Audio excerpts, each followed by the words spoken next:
नमस्कार। मकालु टेलिभिजनबाट हरेक शुक्रबार बेलुका 7 बजे प्रसारण हुने इतिवृत्तान्त कार्यक्रम सञ्चालक म कृष्णविनोद लम्साल तपाईँ दर्शकमा हार्दिक स्वागत अभिवादन गर्छु। दर्शकवृन्द, ज्येष्ठ नागरिक अनुभव नयाँ पुस्तामा हस्तान्तरण गर्ने उद्देश्यले हामी यो कार्यक्रम सञ्चालन गर्दै आइरहेका छौँ। ज्येष्ठ नागरिक अनुभव नयाँ पुस्तामा हस्तान्तरण हुनेछ र सकारात्मक प्रभाव पर्नेछ हाम्रो विश्वास रहिआएको छ। तसर्थ हामी यो कार्यक्रम सञ्चालन गर्दै आइरहेका छौँ। श्रीकृष्ण अग्रवाल आज हाम्रो पाहुना हुनुहुन्छ।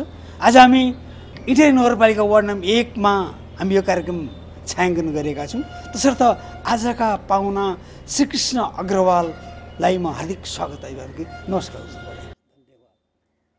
तपाईँको मैले कति जन्मिनु भएको, कहाँ जन्मिनु भएको, कति वर्ष हुनुभयो र केही परिचय दिइनँ। अर्को कुरा यहाँलाई म भनिराखौँ, तपाईँको र मेरा कुरा धेरै मान्छे, लाखौँ मान्छे हेरिरहनु भएको छ। तपाईँ कति सालमा जन्मिनु भएको, कहाँ जन्मिनु भएको, कति सालमा जन्मिनु? म विराटनगरमा जन्मेको 1992 सालमा कार्तिक महिना 25 गतेमा जन्मेको। अहिले कति वर्ष हुनुभयो? अहिले 78 चल्दैछ। 78 चल्दैछ। यसो भए 80 खाए बसीको बेला आएछ नि अब अहिले? अब त्यो त परमात्माको अधीन छ। खान्छु कि खाँदैन कि गइहाल्छु त्यो पनि थाहा हुँदैन। गइहाल्छु पनि। तपाईँ अग्रवाल मान्छे, विराटनगर जन्मिए भन्नुभयो। कहाँबाट आए तपाईँका पिता पुर्खा, कसरी विराटनगर जन्मिनु भयो अलिअलि भनौँ। हाम्रा पिता पुर्खा जन्मेका हुन् राजस्थानमा। विराटनगर आएका हाम्रा बाउ आमा आएर के नाम नौकरी बसेका हुन् फुफूकोमा, हाम्रो फुफूकोमा। वहीँ मेरो जन्म भएको हो। म 2 महिनाको थिएँ, मलाई लिएर राजस्थान कुदी गए। वहाँ मैं जन्मे, हुर्के, पढे, लिखे, बिहा गरेँ अनि चाहिँ 9 सालमा यहाँ आएको। 9 सालमा 2009 साल वर्षको लक्का जवान भएर आएको। त्यही कुरा न हो। एउटा कुरो जानुँ न तपाईँसँग, यो तपाईँहरूको माडवारी समुदायमा कति वर्षमा बिहे हुन्छ? पहिले चाहिँ हाम्रो त्यही 16, 17, 18, 16, 17, 18 मा हुन्थ्यो। त्यत्रो ठुलो हुन्थ्यो नि? अनि अब आजभोलि चाहिँ 25 को, 30 को, 32 को भयो भने पनि भइहाल्छ। 35 सम्म, 30-32 सम्म हुने रहेछ। होइन, मैले के बनाउने, यता यो नेपालपट्टिका ब्राह्मण सम्प्रदायका मान्छेहरूमा चाहिँ 10 वर्षमा अथवा रसवला नभइकन छोरीको बिहे गरिदिइहाल्ने, रजस्वला भइहाल्ने थिए। हाम्रोमा पनि त्यतिखेर बेग्नु 13 पुरुष 18 बन्थे। तर 13 वर्षको उमेर, 12 वर्षको उमेरमै बिहा भइहाल्ने। अनि बेहुली कति वर्षकी थिए तपाईँ? त्यही त 12-13 वर्षकी, 13 वर्षकी थिए। 12-13 वर्षकी बेहुली, तपाईँ? म 17 को भनौँ, 16-17। मैले के बुझ्नु पर्यो भने तपाईँको सम्पूर्ण ऊर्जावान उमेर भनेको चाहिँ नेपालमा बित्यो हो कि? केही सामान्य पढालेखा भएर आउनुभयो। 17 वर्षमा त के अब त्यतिखेरको 7th क्लास पास गरेर आएको हो। त्यसलाई मिडिल भन्थे त्यतिखेर। त्यति पढेर आएको। 2 क्लास अङ्ग्रेजी पढ्यौँ और बाँकी सब हिन्दी पढ्नु आउनुभयो। अच्छा, अब नेपालमा कसरी जम्नुभयो, कसरी जमाउनु भयो, कहाँ पाइला? यहाँ आएर 2009 सालमा म सिधै आइकन धरान पुगेँ। धरान दाजु भाउजूहरू थिए।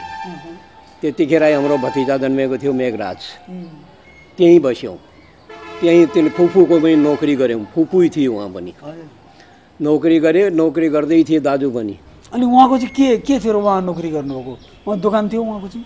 कपडाको दोकान थियो। पहाड माल जान्थ्यो। भरियाहरू आउँथे, माल लान्थे। लादुराम भुरामर फार्म पर्थ्यो। त्यहीँ म के नाम बसेँ। वहाँ बस्दा 2 साल उनकै नोकरी गरेँ। 3रा सालमा फेरि एउटा मुरलीधर सरावगी भन्ने थियो, त्यसको म नोकरी गरेँ। त्यसपछि के नाम 13 सालमा उनले गाडी किने, मुरलीधर सरावगीले। गाडी किनेपछि चाहिँ हाम्रो फुपूको छोरा र उनले 2 जनाले गाडी किने। उसमा नोकरी गरेँ। गाडीलाई यताउता घुमाउनु, माल खोज्नु, त्यसलाई यताउता पुऱ्याउनु, जानु आउनु। धरान विराटनगर बाइकहरू काम पनि थिएन त्यतिखेर। बाटाघाटा पनि त्यो बेला बाटो बनिसकेको थिएन। 13 सालमा बाटो त बन्नु थालेको थियो। ढुङ्गा ओछ्याएरै हिँड्थ्यो होला नि? बस माटै भर्दै थिए, ढुङ्गा पनि उछाएका थिएन, माटो भर्दै थिए। त्यस पछाडि त्यही माटो भर्दाखेरि नै यहाँ त्यही गाडी यहाँ के भन्छन् तरारामा त्यो गणेश इँटा भट्टा थियो। गणेश इँटा भट्टाको अगाडि ऊ गाडीमा नुन 60 बोरा नुन थियो, एउटा गार्ड राखेका थिएँ, म निगरानीमा मात्रै थिएँ, ड्राइभर थियो, खलासी थियो। 60 बोरा नुन लिएर त्यहाँबाट हिँडेका विराटनगरबाट। आउँदा आउँदा पछाडिबाट अर्को एउटा ओसवाल ब्रदर्सको एउटा गाडी आयो, त्यसलाई साइड माग्यो, त्यसलाई साइड दियो।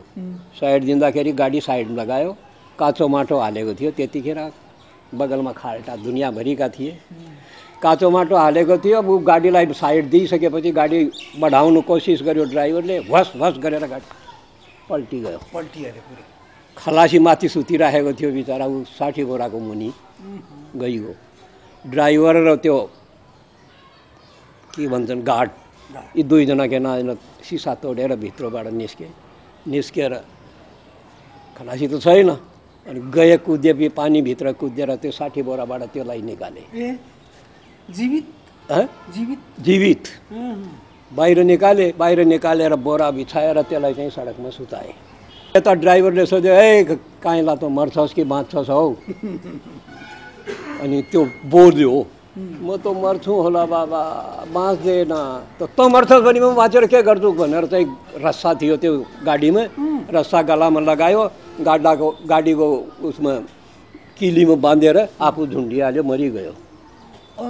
ड्राइभर चाहिँ मरिगयो, खलासी जिउँदै छ। बिहान 4 बजेको बेलामा भरियाहरू उताबाट के न धरानतिरबाट आउँदै थिए। गाडीको छेउमा पुगेपछि पछाडि मान्छे खडा देख्यो, अँध्यारो थियो। ए यो गाडी कसको छ? कोही चोर छ कि को छ? पछाडि खडा छ, है गाडीमा केही चोर्दैछ कि क्या? उनीहरूले भन्यो।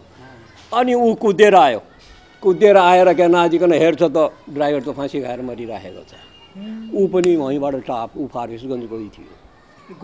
ऊ गार्ड पनि गइहाल्यो, भागिहाल्यो। खलासीलाई लिएर लहरियासराय गयौँ।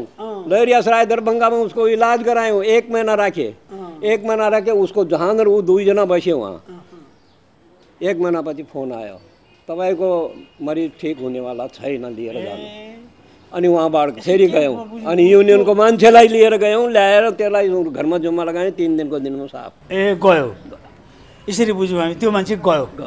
ड्राइभरले आत्महत्या गरेको ठिकै भएछ, होइन? यसरी बुझ्यौँ हामीले, होइन?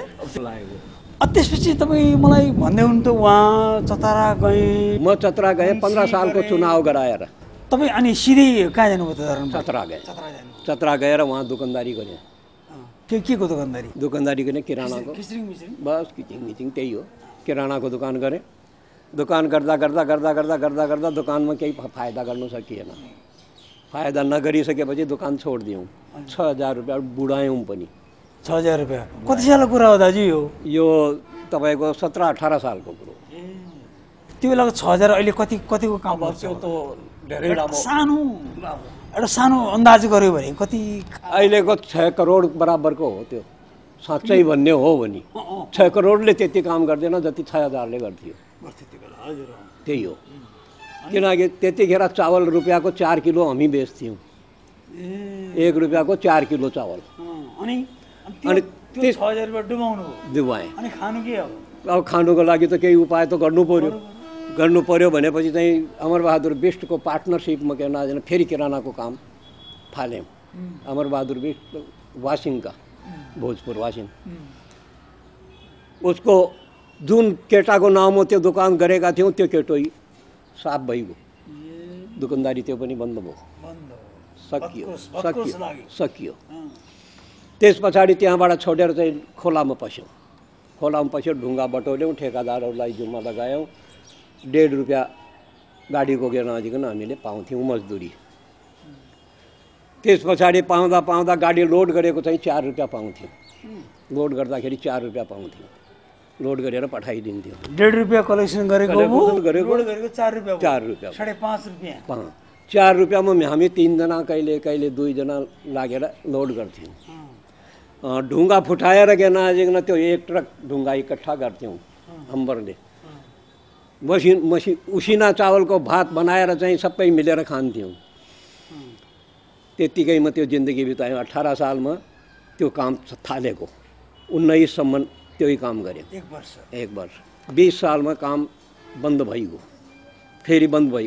फेरि के नजिकन 20 सालमा यहीँ गोपामा आएर सूर्य प्रसाद लक्ष्मी प्रसाद यिनीहरूले ठेका लिएका थिए। उनीहरूलाई ढुङ्गा यहाँ सर्जु खोलाबाट इकट्ठा गरेर यहाँ के भन्छन् यसलाई घोपामा इकट्ठा गर्नुको लागि के नजिकमा त्यो ठेका लियौँ। त्यसमा पनि 700 रुपियाँ घरबाट घाटा लाग्यो। ठेका चाहिँ पुरा गऱ्यौँ। फेरि 22 सालमा फेरि के नजिकन त्यहीँ यताउता डोलडाल गऱ्यो। केही न केही कमाइ पनि गर्नु सकिएन, केही गर्नु सकिएन। अनि रघुनाथजीको भाइ थियो मदन, उनले भन्यो हामी भट्टा खोल्दैछौँ, तपाईँ के नजिकन उहाँ आउनुहोस्, तपाईँलाई 200 रुपियाँ महिनाको दिन्छु। अनि उहाँबाट चाहिँ 20 सालको कुरा, 23 सालको कुरा। 23 साल भाइटिकाको दिनमा म यहाँ आयो हरगडामा आएर रिजालको र उनको पार्टनरसिपमा त्यो इँटा भट्टा खोलेको। त्यो इँटा भट्टा खोलेपछि चाहिँ 28 सालसम्म उनको काम गरेँ। 28 सालमा के त्यही 200 थियो 200 थियो। 28 सालसम्म त फेरि 700 भइसकेको थियो।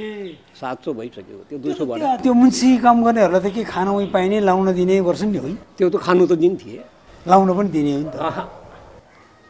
खालि खानु मात्रै, लाउनु त आफू। यसको अर्थ तपाईँ के भन्नु पर्यो? हामीले तपाईँ 23 सालदेखि इटहरीको बासिन्दा हो भन्नुपर्छ। त्यही भन्नु पऱ्यो। होइन, 23 साल भाइटिकाको दिन आयो। भाइटिका दिन तपाईँ हाम्रो इटहरीलाई तपाईँ जान्नुहुन्छ, यसरी बुझ्नु पर्यो। यहाँ आएपछि त्यो इँटा भट्टाको काम गऱ्यौँ। इँटा भट्टाको काम गरेपछि चाहिँ 28 सालसम्म त्यहाँ काम गऱ्यौँ। 28 सालमा फेरि उहाँ नोकरी छोड्यौँ। नोकरी छोडेपछि 27 सालमै यहाँ हाम्रो यो भाइ गौरीशङ्कर कालुरामको पनि नोकरी गर्थ्यो, उसलाई बोलायौँ। त्यो मेघराज जुन 9 सालमा जन्मेको थियो, त्यसको पनि शादी भइसकेको थियो, चाहिँ उसलाई पनि यहाँ बोलायौँ। और 27 सालमा यहाँ उनीहरूलाई दुकान कपडाको गराइदियो। कपडाको काम गर्न थाले उनीहरूले। म मेरो बस त्यही गाडीहरूको र उसको काममै जुन थियो त्यसैमा थियो। 2 रुपियाँ 4 आना 4.5 लिटरको पेट्रोलको दाम थियो। त्यो चाहिँ एकैचोटि के न 2.5 रुपियाँ लिटरको दाम भयो। अनि त्यो गाडीहरूलाई तोडफोड गरेर फालिदियौँ। जर्मनी गाडीहरू थियो कबाडीमै आखिरी काटेर तिनीहरूलाई सबैलाई बेचेँ। एउटा चाहिँ बेच्यो, त्यो चाहिँ एउटा साउले लगेको थियो विराटनगरकोले, त्यसले पुरा पैसा पनि दिएको थिएन। त्यतिखेर त्यो पेट्रोलको दाम बढेकोले चाहिँ उसले चाहिँ त्यत्तिकै ऊ पनि खायो केही न केही।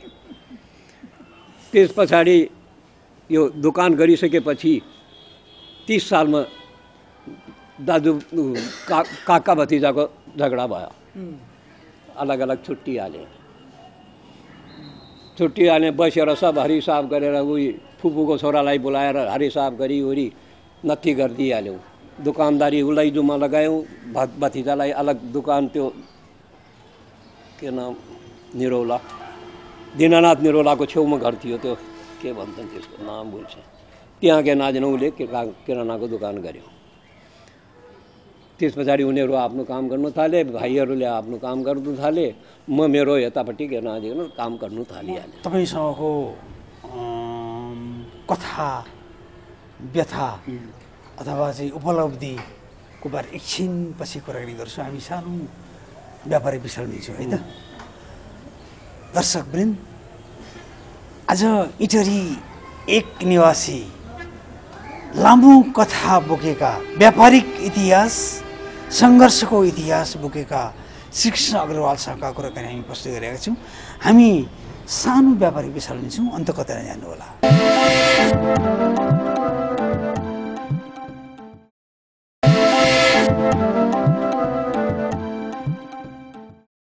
यो सानो व्यापारी विश्रामपछि यहाँलाई पुनः हार्दिक स्वागत अभिवादन गर्दै आजका अतिथि श्रीकृष्ण अग्रवालसँगको कुराकानी म अगाडि बढ्छु र तपाईँलाई नमस्कार। अब यसरी तपाईँ के भन्नुभयो, व्यापारमा असफल हुँदै आउनुभयो, नोकरी गर्नुभयो। त्यस पछाडि म यसको के भन्छन् रमेश श्रेष्ठकोमा नोकरी लाग्यो 38 सालदेखि। रमेश श्रेष्ठकोमा के 12 साल नोकरी गरेँ, उसको ठेकादारीको काम गरेँ। ए तपाईँ त उसो भए त जिन्दगी धेरै त नोकरीमै बितेछ नि है? नोकरीमै। अनि अब यो बिचमा छोराछोरी कति भयो त? छोराछोरी के नआजिकन यो 25 सालमा जेठो छोरो जन्मेको हो। के नाम जेठो छोराको? जेठो छोरा राजेन्द्र कुमार अग्रवाल। के काम गर्छ उनीहरूले? रेडिमेड कपडाको काम हो।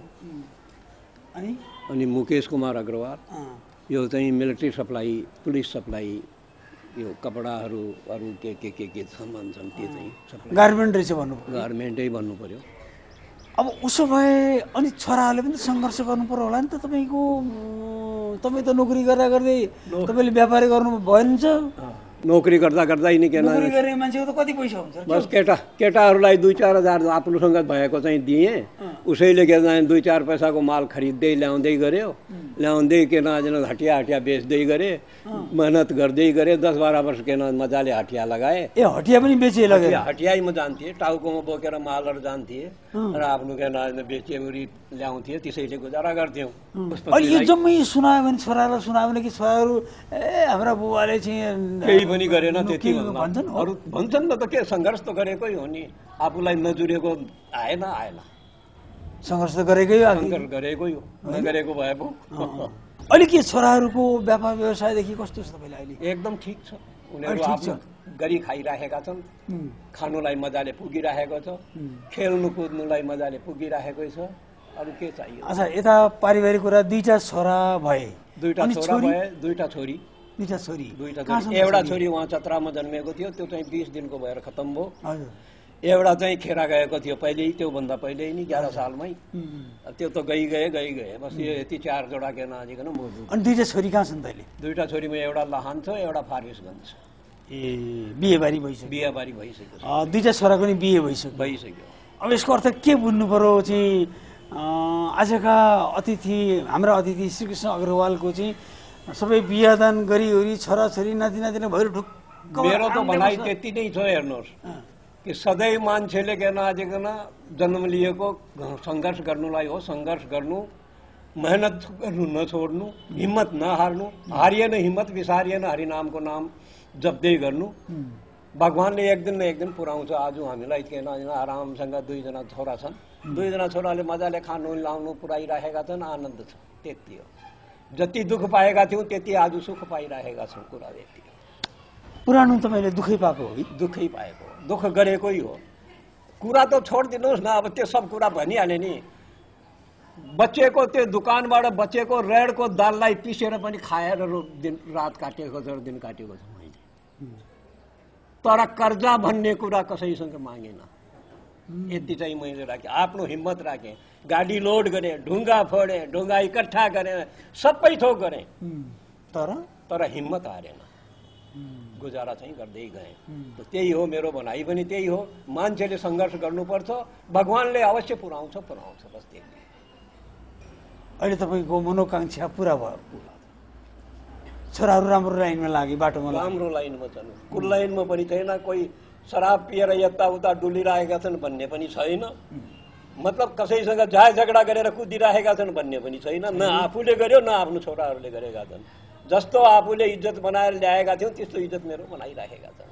मैले पनि इज्जत खराब गरेको थिएन चाहे भुको बसेँ घरमा तर कहिले पनि आफ्नो इज्जत कसैलाई दिएको थिएन कसैको खराबी पनि गरेन बरु आफ्नो इच्छा अनुसार आफ्नो मन अनुसार 2 जना या 4 जना या 5 जना आफ्नो शिष्य बनाएर उनीहरूलाई पढाएर सम्झाएर बुझाएर सबै थोक गरेँ चाहे उनीहरूले गुण मानुन् चाहे अपगुण मानुन् त्यो उनको इच्छाको कुरा हो। मलाई पनि के गुण देऊ भनेर भन्ने कुरा पनि होइन मैले गरेको फल देऊ भनेर पनि। तपाईँ 78 वर्षको हुनुभएछ अब तपाईँको बसिखाने बेला भयो अनि अब हुन त आफै सङ्घर्ष गर्नु के सामाजिक काम के गर्नु होला के सम्झना छ? सामाजिक काम के गर्नु मैले भ्याएन टाइम बेटाइम कसैलाई केही काम पर्यो भने गइहालिन्थ्यो कहिलेकाहीँ धर्म भावमा के नजिक हरि कीर्तन अष्टयाम षष्टयाम गर्थ्यौँ उहाँ चतरामा। यहाँ आएपछि त त्यो पनि भएन। यहाँ आएपछि एउटा काम गऱ्यौँ यो जनता स्कुल जुन थियो त्यतिखेर के नजिक यिनीहरूको 10 रुपियाँ 20 रुपियाँ 25 रुपियाँ उठाएर जनता स्कुल चलाउँथे तिनीहरूलाई मैले के नजिक पम्पको तर्फबाट पेट्रोल पम्प थियो रघुनाथजीको त्यसमा काम गर्दै थिएँ त्यतिखेर 300 रुपियाँ 350 रुपियाँ महिनाको के नजिक मैले उहाँबाट दिएपछि चाहिँ अरूहरूले पनि मजाले दिनु थालेका थिए त्यति हो मैले गरेको मसँग भएको त्यतिखेर उहाँ चतराबाट ल्याएको भनौँ के भनौँ स्टुल टेबुल और स्कुललाई दिएँ त्रिपालसम्म दिएँ मसँग भएको मतलब खानुलाई पुगोस् कि नपुगोस् तर आफूले सकेसम्म के नजाने जति शक्ति आयो त्यस्तो बमोजिम मैले गरेको हो सेवा त्यति गरियो। अब तपाईँलाई श्रीकृष्ण अग्रवाल आखिरी मान्छे त मर्नै पर्छ। मर्नै पर्छ। श्रीकृष्ण अग्रवाललाई के भएर समाजले सम्झिनु त अब के सम्झिन्छन् त्यो त समाजले जान्दछ। म त अब त्यसको विषयमा केही भन्नु सक्दैन। के भन्नु सक्दैन होइन? चाहे मलाई लम्पट भन्नुहुन्, चाहे मलाई लङ्गट भन्नुहुन्, चाहे जेसुकै भन्नुहुन्, म त्यो सब सहनुको लागि तयार छँदैछु। तयार छु। तर आफै सङ्घर्ष गर्दा गर्दै यो उमेर आयो। अब बल्ल छोराहरूले केही गरेकाले सन्तुष्टि भयो। त्यति हो। आफ्नो परिवारलाई पनि सबैलाई एक ठाउँ यहाँ ल्याएर सबैलाई के भन्छ कामधाम सबैमा लगाइदिए। सबै आफ्नो आफ्नो कमाइ खाइराखेका छन्, आनन्द छ। परिवारलाई पनि आफ्नो त जुन छ छँदैछ, दाजुभाइहरूलाई पनि ल्याएर श्रीलालजी किशन अशोक आइरन हनुमान आइरनवालाहरू हुन्, ती पनि सबै मसँग वहीँ चतरा, पहिले यिनीहरूलाई धरानबाट चतरा लगेँ, चतराबाटै यहाँ ल्याएको पनि मैले नै हो। उनीहरू पनि आज भगवानको दयाले आनन्दमा छन्, मस्त छन्, ढुक्क छ। अनि यो माडवारीहरू चाहिँ धेरै व्यापार व्यवसायमै हुन्छन्, अर्थमा हुँदैनन् भनेको त श्रीकृष्ण अग्रवाल चाहिँ धेरै नोकरी गरेर बिताउनु भएको छ नि? धेरै नोकरी हो कि हो? व्यापार फाप्दै फापेन, जति गर्दा पनि फापेन। नफापेपछि के गर्नु, त्यसको पछि लागिरहनु, खानु त पर्यो, बस्नै पर्यो होला है। अच्छा, तपाईँसँग एउटा कुरा म अन्तिम गरौँ कुरा, उद्योगी र व्यापारीको कुराकानी मैले एक दुई ठाउँ गरेँ। के फरक छ उद्योग र व्यापारीमा? उद्योग भन्ने कुरा के नदिकन लामो समयपछि मात्रै त्यसको चाल पाइन्छ। कमाइ हुन्छ कि कमाइ हुन्छ, फल खान पाइने पछि फल खानु पाउनुलाई गाह्रै पर्छ। हजुर। यो व्यापारमा जुन छ, हाते हात लियो, हाते हात किन 2 पैसा कमाउँछु भन्ने त्यो नजिक उमेद हुन्छ। 8 ल्याए 9 मा बेचिहाल्यो। त्यो जसरी पनि त्यसमा 2 पैसा तुरन्तको तुरन्त मुनाफा नोक्सान जे हुन्छ त्यो चाहिँ भइहाल्छ। उद्योगमा चाहिँ अलिक लामो समयसम्म पर्खिनुपर्छ। अब तपाईँ यो नेपालको अहिलेको सन्दर्भ हेर्दाखेरि के देखिनु भएको छ आर्थिक अवस्थाको चाहिँ? आर्थिक अवस्थामा त यस्तो छ, अहिले तपाईँ नेपालको आर्थिक अवस्था म त त्यति साह्रो नराम्रो चाहिँ देख्दैन। तर फटाहरूको बिगबिगी भएको हुनाले अर्थव्यवस्था के यहाँको सबै व्यवस्था बिगारिदिएका छन्। बस त्यति हो। मैले त्यति कुरा हो। उसो भए हामी के सन्देश लिएर गयौँ भने इटहरी 2023 सालदेखि इटहरीमा बस्नुभएका इटहरी 1 निवासी श्रीकृष्ण अग्रवालले सङ्घर्ष गर्दा सङ्घर्षको फल चाहिँ अहिले छोराहरूले राम्रो चखाए। त्यति सन्देश लिएर जाउँ हो। अब तपाईँले हामीलाई समय दिनुभयो, त्यसका लागि धन्यवाद। र तपाईँको विशेष आयुको कामना गर्छु। म सानो भए नि कामना गर्न त पाएँ त मैले तपाईँको विशेष आयुको कामना गर्छु। तपाईँको सन्तान दर सन्तानको उत्तरोत्तर प्रगतिको कामना गर्छु। तपाईँ हामीलाई यो मकालु टेलिभिजन परिवारलाई के भन्न चाहनुहुन्छ? मकालु टेलिभिजनलाई यही भन्नु चाहन्छु कि भएको कुराहरू, संसारमा भएका कुराहरू साँचो शुद्ध जे हुन्छ त्यसलाई चाहिँ राम्रोसँग प्रकाश के भन्छन् प्रचार गरौँ र दिनोदिन उन्नति गरौँ। हुन्छ। दर्शकवृन्द, इटहरी 1 निवासी श्रीकृष्ण अग्रवालसँगका कुराकानी अहिले हामी प्रस्तुत गरेका थियौँ। अर्को हप्ता यस्तै अर्को व्यक्ति लिएर आउनेछु। हवस्, तपाईँको साता स्वस्थ रहोस्, तपाईँको साता व्यस्त रहोस्। हवस्, नमस्कार। फेरि भेटौँ। हवस्, नमस्कार।